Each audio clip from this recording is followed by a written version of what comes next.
Assalamualaikum warahmatullahi wabarakatuh. Adik-adik, marilah kita belajar IPA tentang tekanan zat padat untuk SMP atau MTS kelas 8 bersama saya Harmujiono. Belajar lebih awal, santai, mudah, dan mengerti. Amal yang dicintai Allah adalah amal yang terus-menerus walaupun hanya sedikit. Perhatikan gambar berikut. Ini adalah gambar dua plastisin yang di atasnya ada dua buah keping logam yang ukurannya sama. Satunya diletakkan mendatar di atas plastisin, satunya tegak. Logam ukurannya sama ditempatkan mendatar dan tegak, yang lain tegak di atas plastisin yang sama. Lalu diberi gaya yang sama. Bagaimana dalam jejak, kedalaman jejak akibat gaya tersebut? Betul, dengan gaya yang sama, logam yang posisinya tegak, jejaknya lebih dalam dibanding yang mendatar.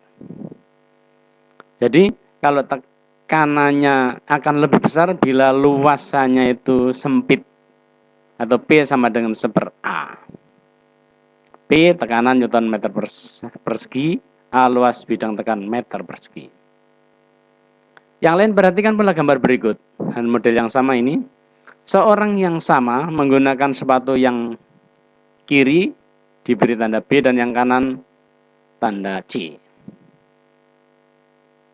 Bila orang yang sama menggunakan sepatu di samping dan berjalan di tempat yang lunak, ujung tumit sepatu mana yang jejaknya lebih dalam? Kamu benar, ujung tumit sepatu yang lebih sempit itu akan memberikan jejak yang lebih dalam. Jadi semakin sempit bidang sentuhnya, maka semakin besar tekanannya. Dalam bahasa matematis, P berbanding terbalik dengan 1/A. Jadi kalau A-nya besar, B-nya kecil, kalau A-nya kecil, B-nya besar. Begitu. Yang lain semisal juga sebuah atau bila entok dan ayam masanya sama. Jejak apa? Entok atau ayam yang lebih dalam di lumpur yang sama. Kenapa itu? Ya benar, jejak ayam akan lebih dalam karena kaki entok berselaput. Jadi bidang sentuhnya entok itu kakinya berselaput sehingga lebih luas. Sehingga entok dengan massa yang sama menekan luasan lumpur yang lebih luas. Sehingga tekanan entok atau mentok itu menjadi lebih kecil. Makin luas bidang tekan, makin kecil tekanannya. Bahasa matematisnya P sama dengan 1/A. Sudah 3 kali jelas bahwa P sama dengan 1/A. Kalau A makin besar, P makin kecil. A makin kecil, P makin besar. Kemudian yang lain. Bila kedua logam diletakkan sama mendatar di atas plastisin tadi lah. Logam A dipukul dengan 1 Newton dan logam B dipukul dengan 3 Newton. Mana yang jejaknya lebih dalam? Kamu benar bila kamu menjawab yang dipukul dengan gaya lebih besar, jejaknya lebih dalam. Hal ini menunjukkan makin besar gaya, makin besar pula tekanan yang ditimbulkan. Dalam bahasa matematis, P sebanding dengan F. Artinya, bila F-nya besar, maka P-nya besar. Atau dibalik, P yang besar diakibatkan oleh F yang besar. P tekanan Newton meter persegi satuannya, F gaya satuannya Newton. Pengertian tekanan. Tekanan atau pressure disimbolkan dengan P adalah besar gaya F per satuan luas atau per luas bidang tekan A. Secara matematis dirumuskan P sama dengan F per A. P tekanan satuannya Newton per meter persegi, F gaya satuannya Newton, A luas bidang tekan satuannya meter persegi. Bahasa matematisnya P sama dengan F per A, P tekanan Newton per meter persegi, F gaya satuannya Newton, A luas bidang tekan satunya meter persegi. Contoh sebuah benda yang luas permukaannya 2 meter persegi mendapat tekanan 120 Newton per meter persegi. Berapa gayanya? Jadi A sama dengan 2 meter persegi dan P-nya 120 Newton per meter persegi. Ditanya F. F sama dengan P kali A. F sama dengan 120 Newton per meter persegi kali 2 meter persegi. 2 meter persegi. Meter perseginya dieliminir karena di atas dengan di bawah, per dengan yang atas itu menyebut dengan pembilang, sehingga diperoleh F sama dengan 240 Newton. Jadi gaya yang menekan 240 Newton. Berat beban 400 Newton menekan lantai luasnya 1/2 meter persegi. Berapakah besar tekanan yang dialami oleh lantai tersebut? Diketahui sama dengan F sama dengan 400 Newton. A-nya 0,5 meter persegi. Ditanya P. P-nya berapa? Jawab P sama dengan F per A. P sama dengan 400 Newton per 1/2 meter persegi. P sama dengan 400 kali 2 sama dengan 800 Newton per meter persegi. Jadi besar tekanannya di alami lantai 800 Newton per meter persegi atau 800 Pascal. Gaya 400 Newton menekan sebuah bidang. Besar tekanannya di alami luas tersebut adalah 1000 Pascal. Tentukan besar luasan yang menerima tekanan. Diketahui F 400 Newton, P sama dengan 1000 Pascal atau 1000 Newton per meter persegi. Hanya berapa? A sama dengan F per P. A sama dengan 400 Newton per 1000 Newton per meter persegi. Berarti A sama dengan 0,4 meter persegi. Jadi luas bidang yang menerima gaya 0,4 meter persegi. Tekanannya dialami bidang seluas 8 cm persegi adalah 12,5 din per cm persegi. Berapa besar gaya tekanannya? Diketahui P sama dengan 12,5 din per cm persegi. A sama dengan 8 cm persegi. Ditanya F. F sama dengan P kali A. F sama dengan 12,5 din per cm persegi kali 8 cm persegi. Centimeter persegi yang dieliminir, penyebut dan pembilang diperoleh 12,5 kali 8, F-nya sama dengan 100 din. Jadi besar gaya tekanannya 100 din. Sebuah alat bekerja menerapkan prinsip hukum Pascal. Bila luas klep penampang kecil 0,05 meter persegi dan luas klep penampang besar 0,25 meter persegi. Bila gaya bekerja pada luas penampang kecil adalah 40 Newton, berapa besar gaya yang timbul pada penampang besar? Diketahui A1 0,05 meter persegi, A2 0,25 meter persegi, F1 40 Newton, ditanya F2. Prinsipnya adalah F1 per A1 sama dengan F2 per A2. Sehingga kalau ditanya F2, F2 sama dengan F1 kali A2 per A1. Jadi F2 per A2 dipindah ke sana menjadi F2 sama dengan F1 kali A2 per A1. F2 sama dengan tinggal memasukkan 40 Newton kali 0,25 meter persegi dibagi 0,05 meter persegi. Ya. Jadi sama dengan 0,25 meter persegi dikalikan 100 dibagi 0,05 kalikan 100 berarti 25 per 5 hasilnya 5. 5 kali 40 hasilnya 200 Newton per meter persegi. Jadi besar gaya pada luasan besarnya, jadi besar gaya pada luasan tersebut adalah 20 Newton per meter persegi. Perhatikan gambar di bawah ini. Ini gambar beberapa benda dengan berat yang sama. Dengan luas bidang tekan berbeda, perhatikan. Benda 1 luasnya 4 kali 2 cm, jadi 8 cm persegi. Benda 2 4 kali 3 cm, 12 cm persegi. Luas bidang benda ketiga 4 kali 4, 16 cm persegi. Benda keempat ya, saya ulangi, benda ketiga 4 kali 4, benda keempat 4 kali 5. Mana yang tekanannya paling besar? Yang tekanannya paling besar karena beratnya sama tergantung pada luasannya. Luasan yang paling kecil adalah 1, 4 kali 2, 8 cm persegi. Jadi mana yang tekanan paling besar? Bila keempat memiliki berat yang sama, mana tekanan terbesar oleh benda? Oleh benda keberapa? Yang benar adalah ke-1. Karena luasnya paling kecil. Beri like, subscribe, atau diberikan komen. Berikutnya kita akan bahas tentang tekanan zat cair. Assalamualaikum warahmatullahi wabarakatuh. Saat ini kita akan mempelajari tentang tekanan pada zat cair bersama saya Harmujiono. Belajar santai, paham, tuntas, berkompeten, serta berprestasi. Tekanan zat cair atau tekanan hidrostatik. Perhatikan gambar berikut.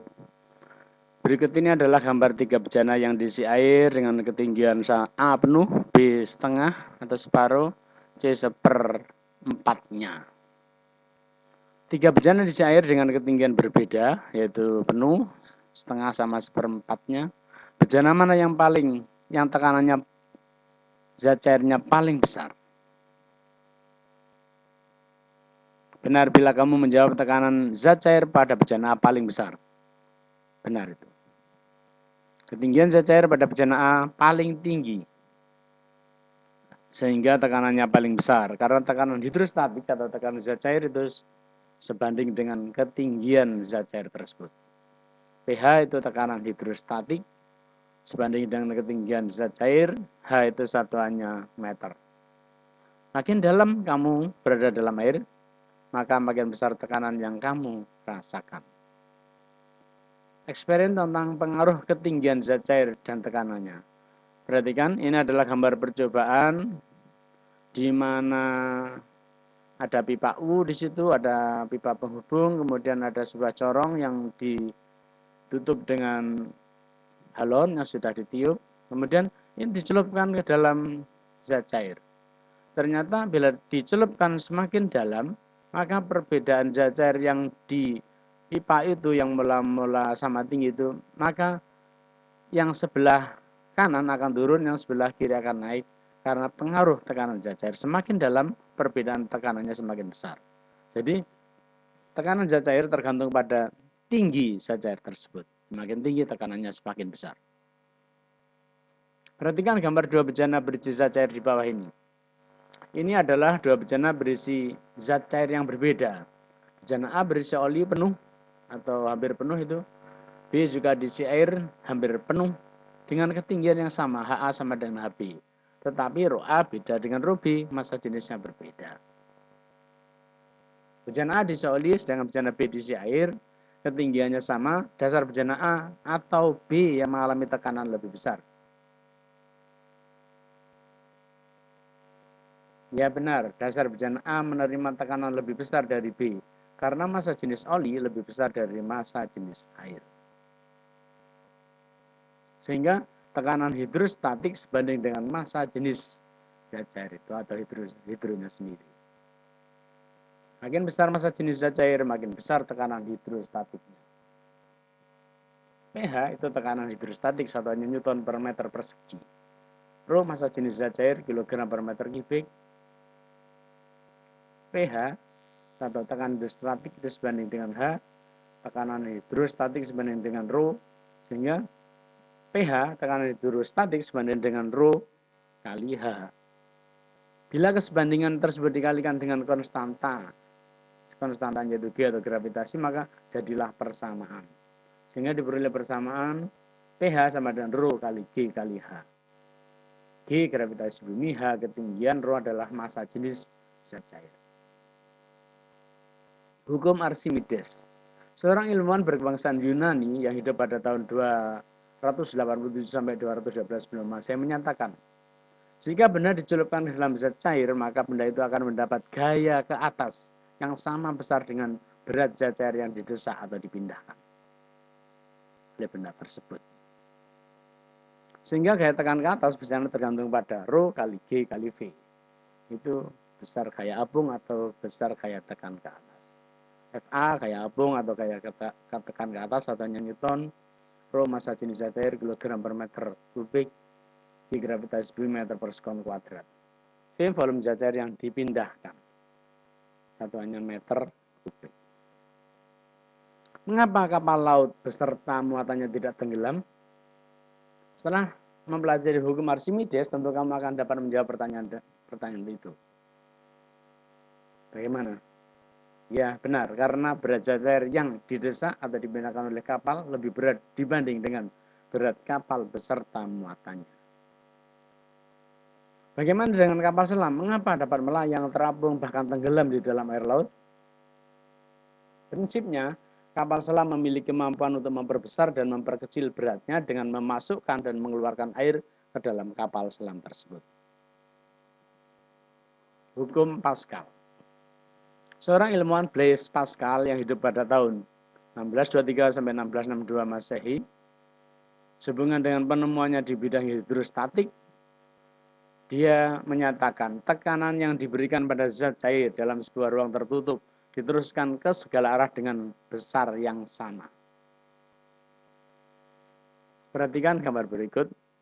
Ini adalah dua bejana yang terhubung, yang di A pengisapnya lebih kecil, yang di B atau sebelah kiri ini lebih kecil, yang kanan lebih besar. F1 misalkan yang kiri, yang kanan F2. Nah. Di sini di pengisap 1 berlaku P1 dan di pengisap 2 berlaku P2. Dan prinsipnya P1 sama dengan P2. Dan P itu F per A pada pelajaran yang lalu ingat bahwa itu gaya tekan perluas bidang tekan sehingga F1 per A1 sama dengan F2 per A2. Berlaku perkalian silang. Berapakah tekanannya diakibatkan oleh zat cair yang massa jenisnya 1000 kg per meter kubik gitu ya. Gravitasi bumi 10 meter per sekon kuadrat bila ketinggiannya 80 cm. Rho-nya 1000 kg per meter kubik, G-nya 10 meter per sekon kuadrat, hanya 80 cm atau 0,8 meter. Berapa tekanan hidrostatiknya? pH sama dengan Rho kali G kali H, pH sama dengan 1000 kg per meter kubik kali 10 meter per sekon kuadrat kali 0,8 meter. Kalau ini dikalikan jadi 8, berarti menjadi 8000 Newton per meter persegi. Jadi, tekanan zat cairnya adalah 8 kilopascal. Perhatikan gambar berikut. Ini adalah dua gambar, yang satu itu ditimbang ternyata 50 Newton di udara. Setelah dimasukkan dalam air ternyata 45 Newton. Berapakah besar gaya apung yang dialami oleh benda pada gambar di atas? WU 50 Newton atau berat di udara 50 Newton, WA berat di air 45 Newton, FA-nya berapa? Maka FA sama dengan WU min WA. Atau berat di udara dikurangi berat di air. FA sama dengan 50 Newton min 45 Newton, FA atau gaya apungnya adalah 5 Newton. Jadi besar gaya apungnya 5 Newton. Sebuah alat pengangkat mobil memiliki luas penampang penghisap kecil 20 cm dan luas penghisap besar 80 cm. Ini misalkan saja seperti itu. Jadi penampang kecil 20 cm persegi, penampang besarnya 80 cm persegi. Perhatikan gambarnya ini. Penampang kecil 20 cm persegi, penampang besar 80 cm persegi. Bila berat mobil 32.000 Newton. Misalkan, tentukan besar yang harus diberikan pada penampang kecil agar seimbang. Perhatikan, kalau ini 20 yang kecil, yang besar 80 berarti 4 kalinya. Kalau ini 32.000 mestinya ya seperempatnya berarti. Seperempat dari 32.000 sekitar 8.000 begitu. 8.000 di sini 32.000 20 cm persegi 80 cm persegi. Logis kan? Gitu. A1 20 cm persegi, A2 80 cm persegi itu ya, cm persegi. F2 32 Newton, 32.000 Newton. F1-nya berapa? F1 per A1 sama dengan F2 per A2, sehingga F1 sama dengan F2 kali A1 per A2, sehingga F1 sama dengan 32.000 Newton dikali 20 cm persegi, itu maksudnya per 80 cm persegi bisa dieliminir, sehingga kalau pulangnya dihapus atau saling menghilangkan, sehingga 32 dibagi 8, hasilnya 4, 4 kali 2 itu 8. Berarti hasilnya adalah F1-nya diberikan adalah 8.000 Newton. Betul tadi perkiraannya. Jadi besar gaya minimal yang harus diberikan pada penampang kecil adalah minimal 8.000 Newton. Subscribe dan tekan tanda lonceng agar semua yang saya upload sampai ke kamu. Sukses bersama insan nan gigi berusaha dan dengan ridho Allah, dengan ridhonya. Semoga Anda sukses. Semoga bermanfaat. Assalamualaikum warahmatullahi wabarakatuh. Kita akan mempelajari tentang tekanan zat gas dan aplikasi konsep tekanan pada makhluk hidup bersama saya Harmudiono. Belajar santai, paham, tuntas, berkompeten, serta berprestasi. Tekanan gas.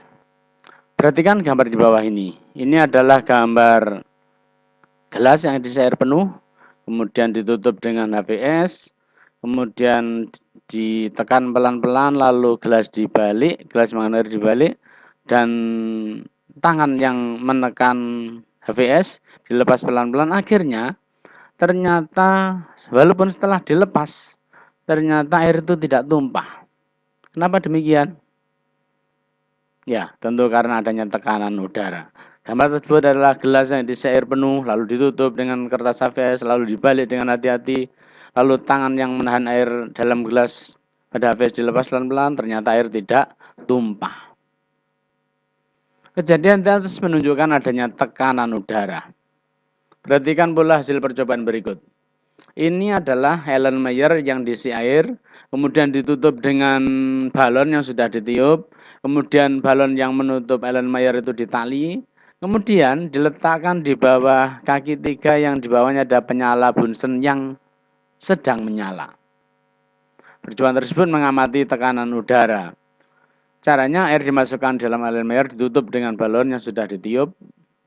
Balon yang menutup lubang mulut Erlenmeyer diikat dengan karet lalu ditempatkan di bawah Erlenmeyer itu, di bawahnya ada penyala Bunsen yang menyala. Setelah dipanaskan beberapa saat, balon menjadi besar. Mengapa? Ya benar, karena adanya tekanan udara. Saat Erlenmeyer dipanaskan, udara dalam Erlenmeyer energi kinetiknya lebih besar, sehingga menekan ke segala arah. Karena menekan ke kaca, Erlenmeyer tertahan, maka udara menekan ke balon atau ke arah atas, yang di atas, dan balon menjadi besar.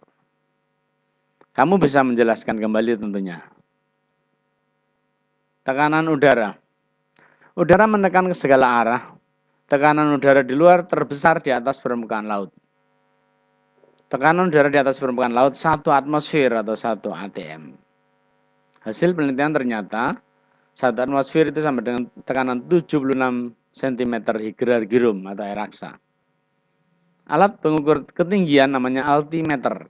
Setiap naik 100 meter ke atas dari permukaan laut, tinggi air raksa di dalam altimeter turun 1 cm.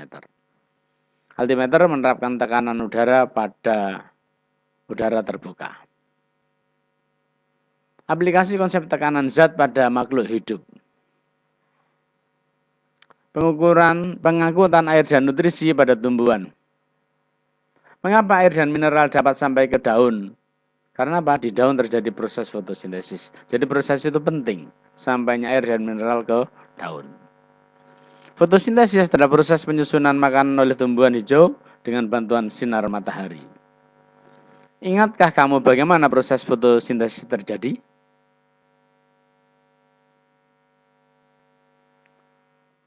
Sampainya mineral dan air dari akar menuju daun. Air dan mineral dari tanah diserap oleh bulu-bulu akar. Perhatikan gambar berikut. Ini jadi bulu-bulu akar menyerap air dan mineral dari dalam tanah menuju ke akar. Selanjutnya dari akar itu menjadi naik ke daun. Kenapa? Karena adanya kapilaritas batang. Ada 2 penyebab sampainya air dan mineral sampai ke daun. Satu karena kapilaritas batang, yang kedua daya isap daun. Sebenarnya ada satu lagi, yaitu daya tekan akar. Tapi kita bahas 2 ini yang penting, karena kapilaritas batang dan daya isap daun. Ada pula daya tekan akar. Air dan mineral sampai ke daun karena pada batang pohon terdapat pipa kapiler yang menyebabkan air dan mineral dapat sampai ke daun. Pipa kapiler ini ada pada pembuluh kayu atau xilem. Perhatikan ini fotosintesis. CO2 bereaksi dengan H2O menghasilkan glukosa itu ya. C nambah 12O6 dan ada hasil lain namanya oksigen. Karena reaksi dalam kimia itu jumlah atom harus sama, maka kalau kita selesaikan dulu, oh di kanan C-nya 6, berarti di kiri harus disediakan 6 CO2. Lihat 6C di kanan, 6C di kiri, sudah beres. Kemudian kita lihat H. Hanya di kanan 12, lagi kiri ada 2. Ya disediakan 6H2 sehingga H2-nya ada H2O-nya ada 6 untuk reaksi ini. Kemudian tinggal O. Kalau O perhatikannya sebelah kiri. Ada 2 kali 6, 12, ada 6 kali 1, 6, ada 18 oksigen ini. Kalau di sini oksigen ada 6, kan kurang 12. Sudah ada 2 dikalikan 6, ada 12 dan 6 ada 18 oksigen. Jelas ya? Rasanya jelas tuh kalau kamu perhatikan. Reaksi di atas adalah reaksi fotosintesis. Bahan fotosintesis Lihat itu CO2, H2O, hasilnya adalah C6H12O6 dan O2. Bahannya adalah karbon dioksida dan air.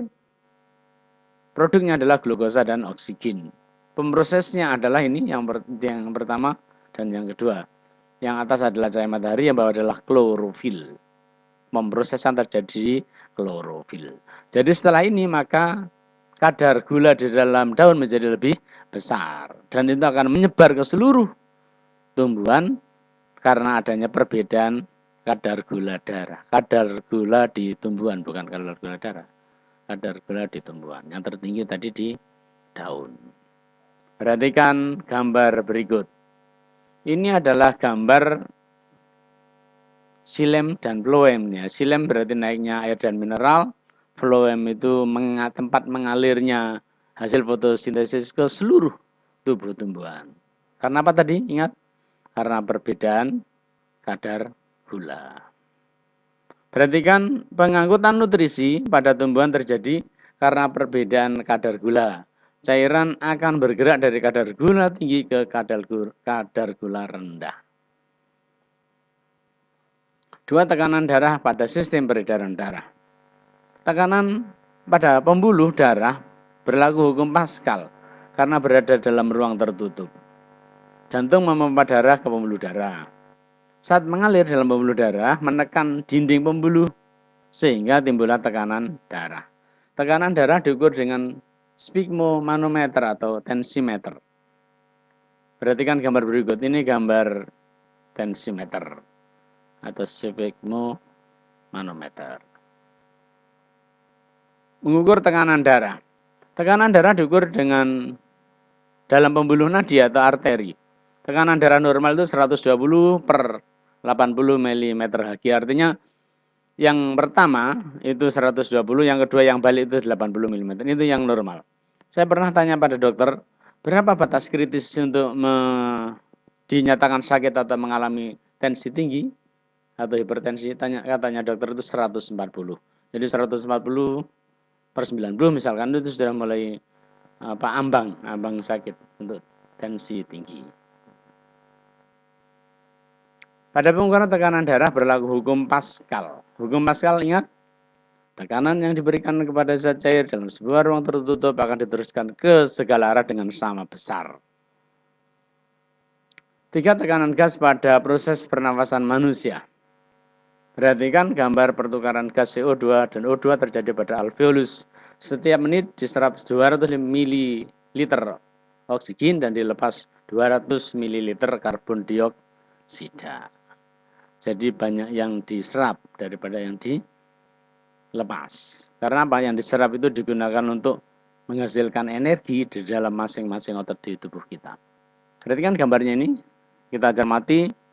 Itu tekanan darah, itu apa namanya? Ya sudah, akan lebih jelas bila di bawah. Di bawah nanti akan ada yang lebih jelas dari gambar ini. Perhatikan tekanan parsial. Tekanan yang diakibatkan oleh O2 maupun CO2 itu dinamakan tekanan parsial. Tekanan oleh O2 disebut tekanan O2 dan tekanan oleh CO2 disebut PCO2 atau tekanan CO2. Perhatikan gambar berikut. Nah, ini gambarnya lebih jelas. Itu akan lebih jelas ditulis udara yang dihirup PO2 itu tekanan 160 mm Hg. Dan tekanan PO2 tekanannya itu 0,3 mm Hg. Udara yang dihembuskan PO2-nya itu 120 mm Hg dan VCO2-nya 27. Oh, berarti yang atas ini VCO2 0,3 itu. Pada saat darah memasuki alveoli, perhatikan, pada saat darah memasuki alveoli, kapiler, pada saat darah masuk kapiler alveoli, CO2 yang terkandung dalam darah berdifusi menuju alveoli. Dan O2 dari udara berdifusi ke darah. Ya. Pada saat darah memasuki kapiler alveoli, CO2 yang terkandung dalam darah berdifusi menuju alveoli. Dan O2 dari udara berdifusi ke darah. Apa akibatnya? PO2 dalam darah naik. Darah banyak mengandung oksigen dan PO2 dalam darah menjadi turun. PCO2-nya menjadi turun. Ini PCO2 ya. PO2-nya naik, PCO2-nya turun. Darah menuju ke jantung, selanjutnya dipompa ke seluruh tubuh, lalu menuju jaringan tubuh dan berdifusi di sana. PO2 100 mm Hg dan PCO2 40 mm Hg.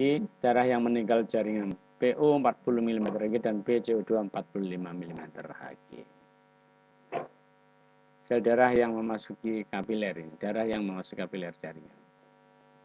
Darah yang memasuki kapiler jaringan. Sekian dulu, subscribe dan tekan tanda lonceng agar semua yang saya upload sampai ke kamu. Sukses bersama insan dan gigih berusaha dan dengan ridhonya, dengan ridho Allah. Semoga sukses. Sukses bersama insan dan gigih berusaha dan dengan ridhonya. Semoga Anda sukses. Semoga bermanfaat. Wassalamualaikum warahmatullahi wabarakatuh.